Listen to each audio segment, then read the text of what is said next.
क्या सचमुच आत्मा होती है? आध्यात्मिक हिंदी कहानी। प्रातः काल का समय था। गुरुकुल में हर दिन की भांति गुरुजी अपने शिष्यों को शिक्षा दे रहे थे।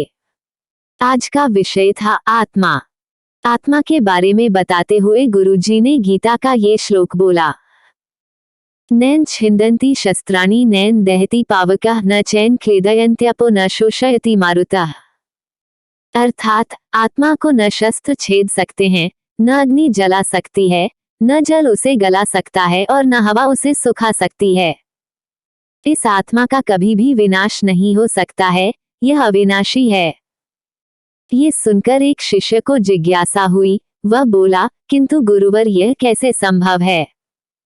यदि आत्मा का अस्तित्व है, वो अविनाशी है, तो भला वो इस नाशवान शरीर में कैसे वास करती है और वो हमें दिखाई क्यों नहीं देती?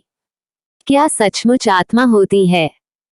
गुरुजी मुस्कुराए और बोले, पुत्र आज तुम रसोईघर से एक कटोरा दूध ले लेना और उसे सुरक्षित अपने कमरे में रख देना, और कल इसी समय वह कटोरा लेकर यहाँ उपस्थित हो जाना।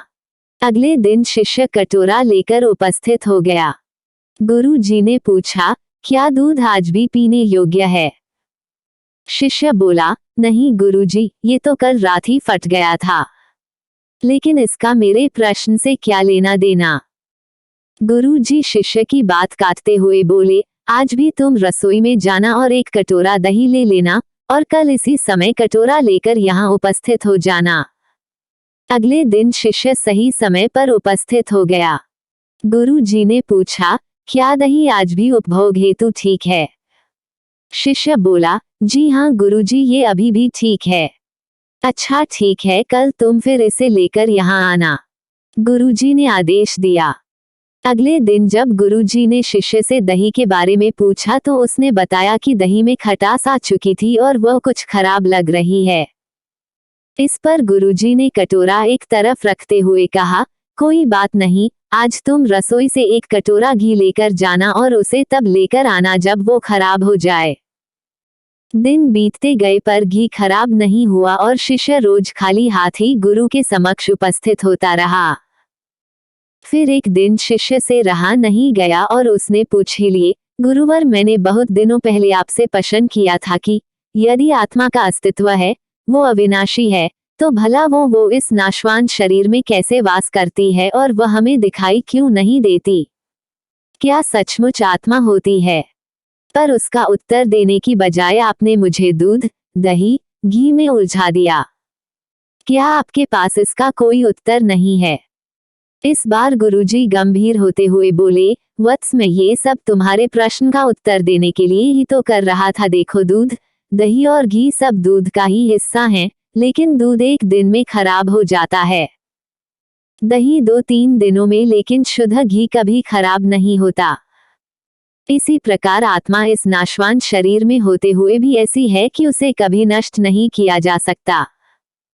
ठीक है गुरुजी, मान लिया कि आत्मा अविनाशी है, लेकिन हमें घी तो दिखाई देता है पर आत्मा नहीं दिखती। शिष्य, गुरुजी बोले, घी अपने आप ही तो नहीं दिखता ना।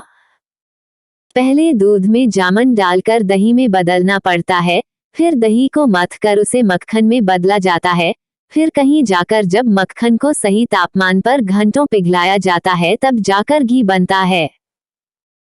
हर इंसान आत्मा का दर्शन यानी आत्म दर्शन कर सकता है, लेकिन उसके लिए पहले इस दूध रूपी शरीर को भजन रूपी जामन से पवित्र बनाना पड़ता है। उसके बाद कर्म की मथनी से इस शरीर को दीन दुखियों की सेवा में मथना होता है और फिर सालों तक साधना व तपस्या की आंच पर इसे तपाना होता है, तब जाकर आत्म दर्शन संभव हो पाता है। शिष्य गुरुजी की बात अच्छी तरह से समझ चुका था। आज उसकी जिज्ञासा शांत हो गई थी। उसने गुरु के चरण स्पर्श किए और आत्म दर्शन के मार्ग पर आगे बढ़ गया।